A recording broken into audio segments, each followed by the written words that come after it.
Hello everyone, welcome to let's study YouTube platform.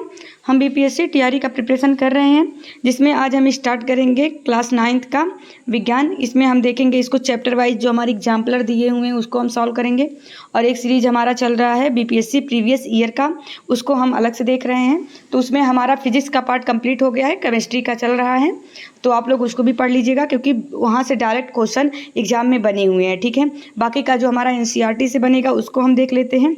तो आज हम इसमें पढ़ेंगे चैप्टर वाइज, इससे जो क्वेश्चन है ये हमारे एनसीईआरटी में दिया गया है। तो चलिए फिर हम स्टार्ट करते हैं हमारे आसपास के पदार्थ। ठीक है, देखिए हमारा पहला क्वेश्चन दिया गया है, सामान्यतः पदार्थ द्रव की 3 अवस्थाएं होती हैं, ठोस, द्रव तथा गैस। पदार्थ की इन अवस्थाओं के अभिलाक्षणिक गुणों के संदर्भ में निम्नलिखित कथनों पर विचार कीजिए। ठीक है, हमको पता है कि क्या पदार्थ या फिर द्रव्य जो होते हैं इनकी 3 अवस्थाएं होती हैं, ठोस, द्रव, गैस। ठीक है, तो जानते हैं। बाकी का ऑप्शन क्या दिया गया है इसको हम देखते हैं।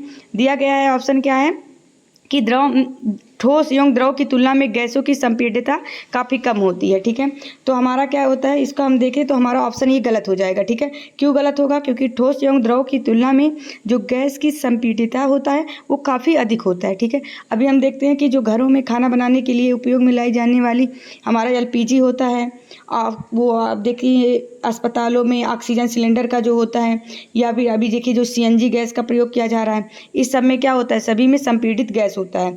तो ठोस पदार्थ की संपीड़ितता सबसे कम होती है।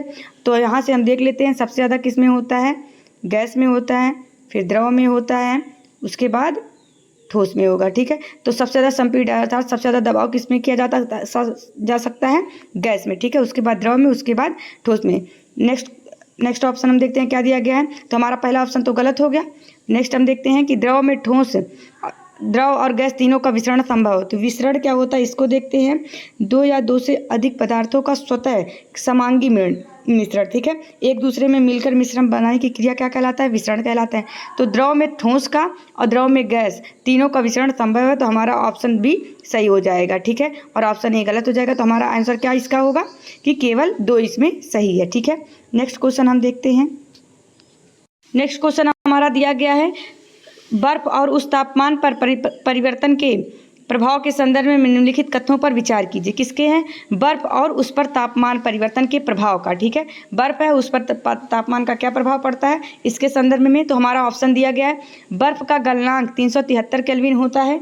ठीक है, तो इसके बारे में हम देखते हैं। तो देखिए, जिस तापमान पर ठोस पिघल का द्रव बनता है वह उसका गलनांक कहलाता है। ठीक है, मान लीजिए कोई ठोस है, वह जिस तापमान पर पिघल कर द्रव बन जाएगा वह उसका गलनांक कहलाता है।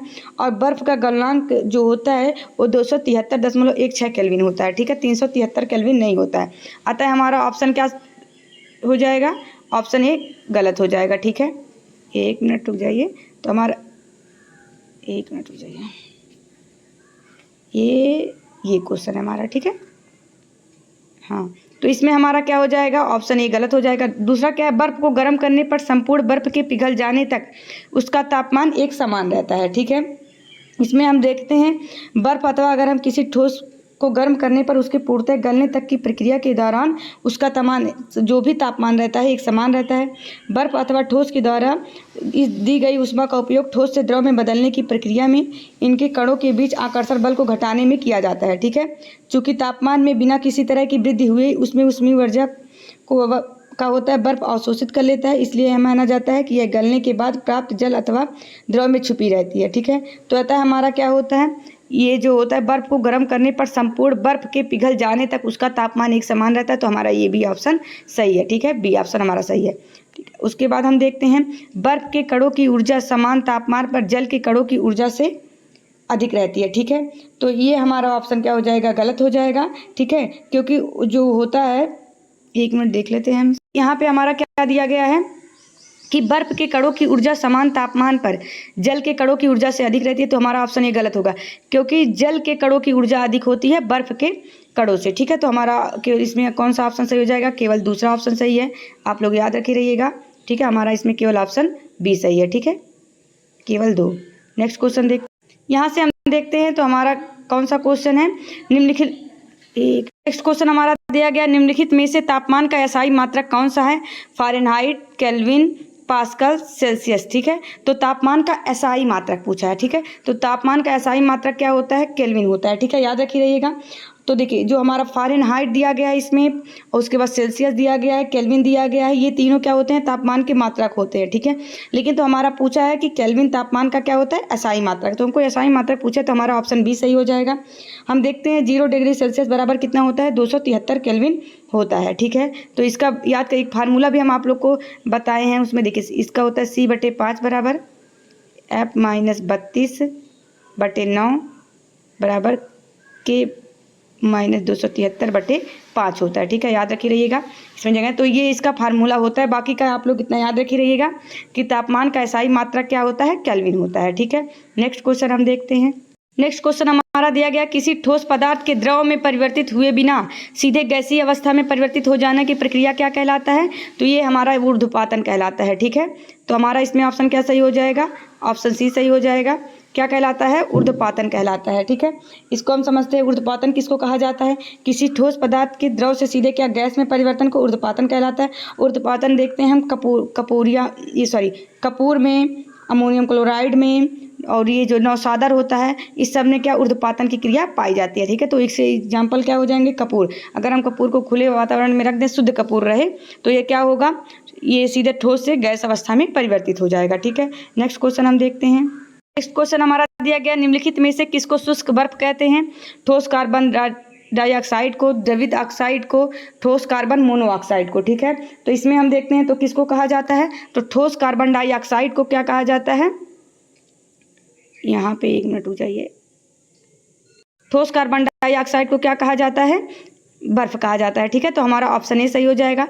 नेक्स्ट क्वेश्चन हम देखते हैं। इसमें हमारा क्वेश्चन दिया गया है, वैज्ञानिकों ने पदार्थ की चौथी और पांचवी अवस्था के रूप में प्लाज्मा और बोस-आइंस्टीन कंडेंसेट को प्राप्त किया है, ठीक है। तो हमको पता है कि ये जो देखिए ठोस की कितनी अवस्थाएं होती हैं, द्रव्य की कितनी अवस्थाएं होती हैं, 3 अवस्थाएं होती हैं, ठोस, द्रव, गैस।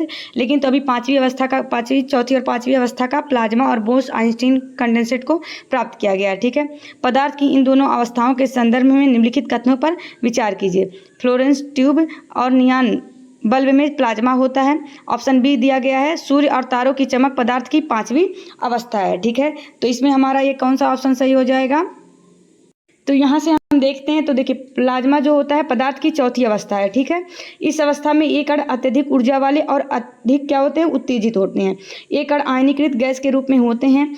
जो फ्लोरेंस ट्यूब और नियॉन बल्ब होता है उसमें प्लाज्मा होता है, ठीक है। अतः हमारा कथन ये क्या हो जाएगा, सही हो जाएगा, ठीक है। नियॉन बल्ब में नियॉन गैस और फ्लोरेंस ट्यूब के अंदर हीलियम या कोई अन्य गैस होता है, ठीक है। विद्युत ऊर्जा प्रवाहित करने पर यह गैस आयनीकृत हो जाती है, जिससे ट्यूब या बल्ब के अंदर चमकीला प्लाज्मा तैयार हो जाता है, ठीक है। इतना समझ में आ गया। गैस के स्वभाव के अनुसार इस प्लाज्मा में एक विशेष रंग की चमक होती है। प्लाज्मा के कारण ही सूर्य और तारों में भी चमक होता है, ठीक है। उच्च तापमान के कारण ही तारों में प्लाज्मा बनता है, इसलिए हमारा कथन क्या हो जाएगा, कथन 2 गलत हो जाएगा, ठीक है। क्योंकि यहाँ पे दिया है सूर्य और तारों की चमक 5वीं अवस्था बोस-आइंस्टीन कंडेंसेट के कारण होती है, तो ये गलत हो जाएगा। सूर्य और तारों में भी किसके कारण होता है, प्लाज्मा के कारण ही होता है, ठीक है। और ये जो देखिए जो भारतीय भौतिक वैज्ञानिक सत्येंद्रनाथ बोस थे, 1920 में पदार्थ की 5वीं अवस्था के लिए कुछ गणना इन्होंने किया था, ठीक है। इतना समझ में आ गया, और इसके लिए इनको नोबेल पुरस्कार भी मिला है।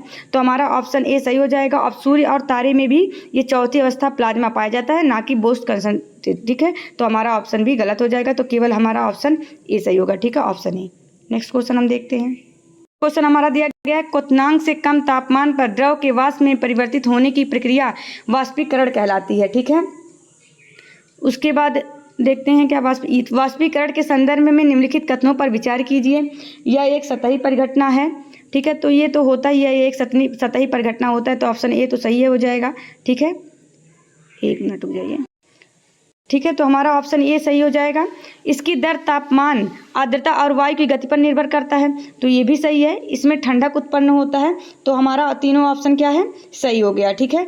तो इसमें हमारा 1, 2, 3 तीनों ऑप्शन सही होगा, ये हमारे ये तीनों ऑप्शन सही है, ठीक है। तो हमारा 1 और 2 और 3, ठीक है। अब नेक्स्ट चैप्टर हम देखते हैं, यहाँ से हमारा इंपॉर्टेंट क्वेश्चन इस चैप्टर का खत्म होता है। नेक्स्ट देखते हैं। नेक्स्ट क्वेश्चन हमारा दिया गया, निम्नलिखित कथनों पर विचार कीजिए। टिचनर आयोडीन और अल्कोहल का दिया गया। टिचनर आयोडीन और अल्कोहल का विलयन होता है। वात युक्त पेय में कार्बन डाइऑक्साइड घुला होता है। तो हमारा इसमें हम देखते हैं, तो हमारा इसमें क्या दिया गया, केवल एक और दो, केवल एक केवल दो, तो इसमें हमारा क्या हो जाएगा, ऑप्शन एक और दो दोनों सही हो जाएगा। ठीक है, क्यों सही होगा इसको हम देखते हैं। तो देखिए जो आयोडीन और अल्कोहल होता है इसके विलयन को टिचनर आयोडीन कहा जाता है। ठीक है, तो याद रखिएगा ये टिचनर आयोडीन और अल्कोहल का मिश्रण होता है, तो ये तो हमारा सही हो जाएगा। इस विलयन का उपयोग रोगाणुरोधक के रूप में संक्रमण से बचाव के लिए चोट या कटे पर किया जाता है। ठीक है, वात युक्त पेय और जैसे सोडा, जल, कोक इत्यादि तरल विलयनों में गैस के रूप में कार्बन डाइऑक्साइड घुला होता है। ठीक है, अतः हमारा ऑप्शन एक और दो दोनों सही हो जाएगा। नेक्स्ट क्वेश्चन हमारा दिया गया, इसको देखते हैं। कोलाइडी विलयन के संदर्भ में निम्नलिखित कथनों पर विचार कीजिए। यह विलयन समांगी होता है, तो ऑप्शन ए सही हो गया। कोलाइडी कण प्रकाश की किरणों को फैला देते हैं, तो ये भी सही है। यह विलयन टिंडल प्रभाव को दर्शाता है, तो ऑप्शन सी भी सही है। दूध तथा पानी का मिश्रण कोलाइडी विलयन होता है। ठीक है, तो एक मिनट देखते हैं क्या यह विलयन समांगी होता है, तो नहीं, तो ये ऑप्शन गलत हो जाएगा, ये समांगी नहीं होता है। ठीक है, जो कोलाइडी विलयन होता है समांगी नहीं होता है। कोलाइडी कण प्रकाश की किरण को फैला देते हैं, तो ये सही हो जाएगा। यह विलयन टिंडल प्रभाव को दर्शाता है, तो ये भी सही हो जाएगा। दूध तथा पानी का मिश्रण कोलाइडी विलयन का उदाहरण है, तो ये भी हमारा सही हो जाएगा। तो अतः हमारा इसमें दिया गया कौन सा ऑप्शन इसमें सही होगा, तो इसको देखते हैं। तो हमारा केवल 2, 3, 4, ठीक है, 2, 3, 4, ये 2, 3, 4 सही है। ठीक है, नेक्स्ट क्वेश्चन हम देखते हैं।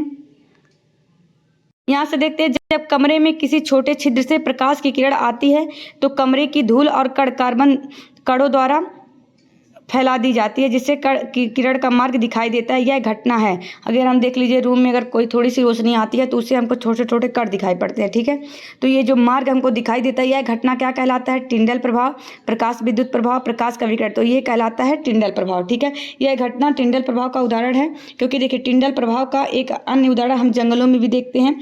जैसे मान लीजिए कोई जब घना जंगल होता है तो वहाँ पे क्या होता है, सूर्य की किरण जब गुजरती है तो जंगल में कोहरे से उपस्थित छोटे छोटे कणों के रूप में कोलाइडी कणों का समान व्यवहार ये करते हैं। ठीक है, जो मतलब हमको थोड़ी सी रोशनी दिखती है। ठीक है, तो इसी को भी क्या कहा जाता है, टिंडल प्रभाव ही कहा जाता है। ठीक है, तो ऑप्शन ए सही हो जाएगा। नेक्स्ट क्वेश्चन हम देखते हैं। नेक्स्ट क्वेश्चन हमारा दिया गया, निम्नलिखित प्रक्रियाओं पर विचार कीजिए। जांच प्रयोगशाला में रक्त और मूत्र की जांच करना, डेयरी या घर में क्रीम से मक्खन निकालना, कपड़े धोने की मशीन में भीगे कपड़ों को सुखाना, उपर्युक्त प्रक्रियाओं में से कौन सी प्रक्रिया अपकेंद्रण है। ठीक है, तो जांच प्रयोगशाला में रक्त और मूत्र की जांच करना भी एक क्या है, एक मिनट, तो यह प्रक्रिया भी क्या है, एक अपकेंद्रण प्रक्रिया है। डेयरी या घर से क्रीम से मक्खन निकालना, तो ये भी है। कपड़े धोने की मशीन से भीगे कपड़ों को सुखाना, तो ये भी अपकेंद्रण की एक प्रक्रिया है। ठीक है, तो हमारा ये जो तीनों ऑप्शन दिया गया है तीनों सही होगा, क्योंकि अपकेंद्रण विधि में क्या होता है, वस्तुओं को तीव्र गति से घुमाया जाता है, जिससे भारी कण नीचे बैठ जाते हैं और हल्के कण ऊपर आ जाते हैं। ठीक है, इस विधि से ही दूध से क्रीम भी पृथक किया जाता है, तो ये अपकेंद्रण क्रिया कहलाता है। तो हमारा ऑप्शन 1, 2, 3 तीनों सही हो जाएगा। ठीक है, नेक्स्ट क्वेश्चन हम देखते हैं। यहाँ पे हम देखते हैं, तो दिया गया निम्नलिखित प्रक्रियाओं में से कौन सी क्रोमैटोग्राफी से संबंधित है। ठीक है, तो डाई में से रंगों का पृथक करना, तो ये भी क्या होता है, एक क्रोमैटोग्राफी होता है। तो हमारा ऑप्शन ए सही हो जाएगा। प्राकृतिक रंगों से पिगमेंट को पृथक करना, तो ये भी तो एक क्रोमैटोग्राफी है। रक्त से नशीले पदार्थ को पृथक करना, तो ये भी है। धातु शोधन के दौरान लोहे को पृथक करना, तो हमारा ऑप्शन ये गलत हो जाएगा, चौथा। ठीक है, देखिए जो क्रोमैटोग्राफी होता है इसमें क्या किया जाता है, किसी मिश्रण से घटकों को पृथक करने की विधि होता है। ठीक है, इस विधि को रंगों को पृथक करने के लिए प्रयोग में लाया जाता है, और ये एक ऐसा विधि होता है जिसका प्रयोग उन विलेय पदार्थों को पृथक करने में किया जाता है जो एक ही प्रकार के विलायक में घुले होते हैं। ठीक है, हमारा ऑप्शन जो चौथा दिया गया है क्रोमैटोग्राफी से संबंधित नहीं है, क्योंकि धातु शोधन के दौरान लोहे को पृथक करने के लिए पृथक्करण की विधि प्रयोग में लाई जाती है। ठीक है, इस विधि के सिद्धांत के अनुसार आपस में नहीं मिलने वाले द्रव घनत्व के अनुसार विभिन्न परतों में पृथक हो जाते हैं। ठीक है, तो इसमें हमारा क्रोमैटोग्राफी का कौन सा है, ऑप्शन ए, बी, सी, तो हमारा केवल 1, 2, 3 हमारा सही होगा। ठीक है, तो केवल 1, 2, 3 सही होगा, ऐसा हमारा ऑप्शन ए आंसर होगा। ठीक है, नेक्स्ट क्वेश्चन देखते हैं। यहाँ पे देखते हैं, हमारा क्वेश्चन दिया गया है, समुद्री जल द्वारा नमक प्राप्त करने को शुद्ध करना क्रिस्टलीकरण का उदाहरण होता है। ठीक है, तो हमारा ये तो ऑप्शन सही हो जाएगा, एक मिनट, तो हमारा ये ऑप्शन सही हो जाएगा। समुद्री जल द्वारा प्राप्त नमक को शुद्ध करना, नमक से कपूर को पृथक करना, तो ये ऊर्ध्वपातन की क्रिया हो जाता है। ठीक है, तो ये गलत हो जाएगा। अशुद्ध नमूने से फिटकरी को पृथक करना, तो हमारा ये भी सही हो जाएगा। वायु से विभिन्न गैसों को पृथक करना, तो ये तो वायु से विभिन्न गैसों को पृथक करना जो होता है ये प्रभाजी आसवन के द्वारा होता है। ठीक है, तो हमारा ऑप्शन इसमें कौन सा सही हो जाएगा, ऑप्शन 1 और 3 ये क्रिस्टलीकरण होता है। ठीक है, क्रिस्टलीकरण में क्या किया जाता है, इस विधि में ठोस पदार्थों को शुद्ध करने के लिए किया जाता है। इस विधि में क्रिस्टल के रूप में शुद्ध ठोस को विलयन से पृथक कर लिया जाता है। ठीक है, तो हमारा ऑप्शन क्या सही हो जाएगा, केवल 1 और 3, ऑप्शन बी। ठीक है, नेक्स्ट क्वेश्चन हम देखते हैं। यहाँ से देखते हैं तो हमारा क्वेश्चन क्या दिया गया है, मोमबत्ती के जलने की प्रक्रिया में कौन सा परिवर्तन होता है। तो देखिए मोमबत्ती अगर जल रहा है तो क्या होगा, रासायनिक परिवर्तन होगा। ठीक है, देखिए इसमें दोनों लगभग में होते हैं। तो मोमबत्ती की जलने की प्रक्रिया में भौतिक एवं रासायनिक दोनों परिवर्तन होता है।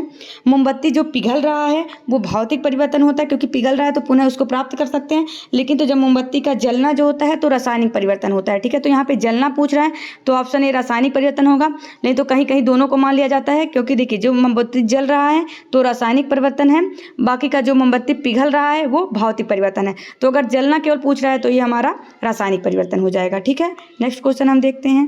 नेक्स्ट क्वेश्चन हमारा दिया गया है परमाणु एवं अणु चैप्टर से, इसको देखते हैं। तो दिया है अथवा ये लेवोजियर। ठीक है, जो लेवोजियर तथा जोसेफ एल प्राउस्ट का संबंध रासायनिक संयोजन के इन नियमों से है। ठीक है, इसको पढ़ते हैं। तो दिया गया द्रव्यमान संरक्षण के नियम के अनुसार किसी रासायनिक अपक्रिया में द्रव्यमान का न तो सृजन किया जा सकता है और ना ही विनाश किया जा सकता है। ठीक है, तो इसको क्या कहा जाता है, द्रव्यमान संरक्षण का नियम कहा जाता है।